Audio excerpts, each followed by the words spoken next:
NMACC यानी Nita Mukesh Ambani cultural centre के इफ्तिताह का आज तीसरा दिन है। आज भी बॉलीवुड और हॉलीवुड के मारूफ अदाकारों के पहुंचने का सिलसिला जारी रहा और इसके अलावा दीगर शोबों की अहम शख्सियात भी आज के प्रोग्राम में हिस्सा लेने पहुंचे थे।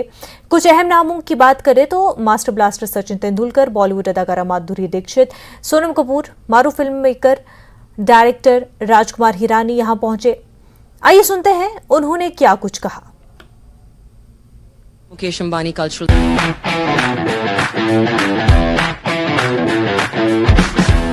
Sonam Kapoor, I just have to.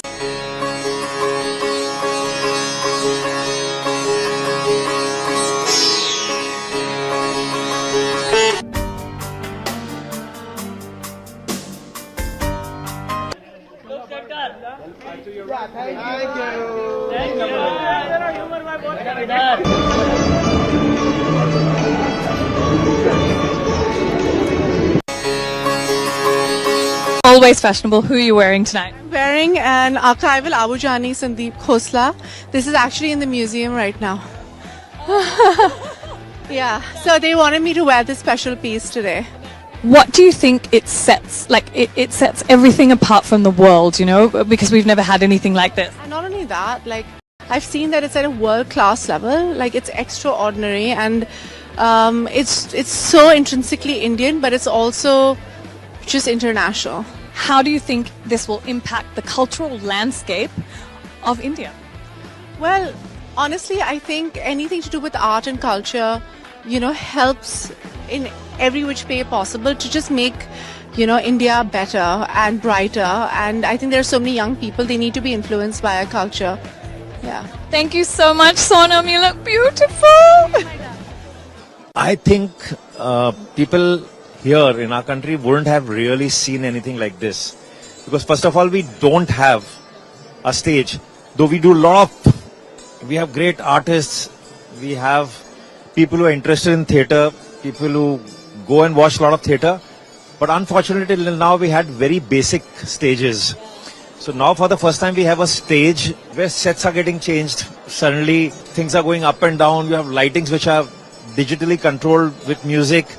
So all that you ever desire. So I was sitting there and getting tempted, should I do something on stage? So We would love that. So, you know, I think forget the viewers who are going to have a great time watching. I think it's going to inspire a lot of artists to actually come up with ideas which were not previously feasible on stage. Yeah. Now you have a platform on which you can think and go and create. So true. Now, if I just ask you, if you had to give a couple of words or one word to describe tonight and its whole experience, what would you say? I would just say to everyone, go and watch this. Thank you so much, sir. Thank you.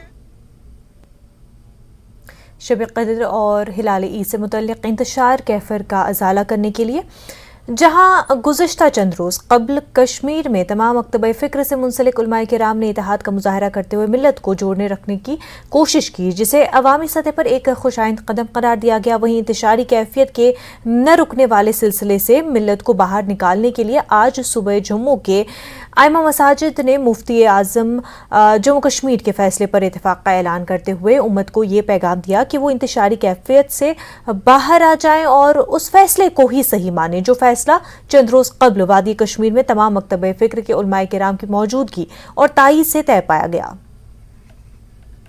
अज़ीज़ जम्मू कश्मीर की आवाम तक ये पैगाम पहुँचाना चाहते हैं कि यकम रमज़ान मुबारक मुताबिक 23 मार्च 2023 रुयत हिलाल को लेकर जो इंतशारी कैफियत बन गई थी उसको ख़त्म करने के लिए 28 मार्च 2023 मुताबिक 6 रमज़ान मुबारक 1444 हिजरी बरोज़ मंगल उम्मत के रहबरों और कायदीन का एक इत्तिफ़ाक़ी इजलास शहर ख़ास शहर श्रीनगर में ज़ेर सदारत हज़रत मौलाना रहमतुल्लाह साहब कासमी ज़ीद मजदूह नाज़िम आला दारुल रहीमिया बांडीपोरा कश्मीर व सदर मुत्तहदा मजलिस उलमा मुनक़िद हुआ, जिसमें वादी कश्मीर में मौजूद तमाम मकातिब फ़िक्र के ज़िम्मेदार हज़रात शरीक रहे और बइत्तिफ़ाक़ राय मुफ्ती आज़म जम्मू कश्मीर मुफ्ती नासरुल इस्लाम साहब ज़ीद मजदूह ने माह मुबारक को इबादत और रियाजत में गुजारने की तरगीब दी। माह मुबारक के आखिरी अशरे में शब कद्र आती है, जिसको शरीयत मुतहरा ने ताक़रातों में तलाश करने का हुक्म दिया है, और मशहूर रिवायत के मुताबिक ये रात आम तौर पर 27वीं शब में आती है। इसलिए मुफ्ती आज़म ने फरमाया कि 17 अप्रैल की शब में 27वीं शब यानी शब कद्र का एहतमाम किया जाए। इस एतबार से 11 अप्रैल की शाम से आखिरी अशरे का मसनून एहतिकाफ भी शुरू किया जाएगा। मुफ्ती साहब ने फरमाया कि 20 अप्रैल की शाम को शवालुल मुकर्रम का चाँद देखने की सई की जाए। अगर चाँद नज़र आता है तो इस सूरत में ईद के बाद जुमा से रोज़ा रखने वाले हजरात एक रोज़े की क़ज़ा करेंगे। वाज़ेह रहे कि अगर 20 अप्रैल को चाँद नज़र आता है तो एक रोज़े की क़ज़ा होगी, न कि कफ़ारा। क़ज़ा में एक रोज़ा होता है और कफ़ारे में 60 रोज़े। हम इस वक्त सूबा जम्मू के अक्सर अज़ला के नुमाइंदगान मुफ्ती साहब के इस ऐलान की सराहना करते हैं और 100% इसकी तायीद करते हैं। उम्मीद ज़ाहिर करते हैं कि जम्मू कश्मीर की आवाम मुतमईन होकर माह मुबारक के अय्याम को इबादत और रियाजत में गुजारने की कोशिश करेगी। तमाम हज़रात इसकी तायीद करते हैं।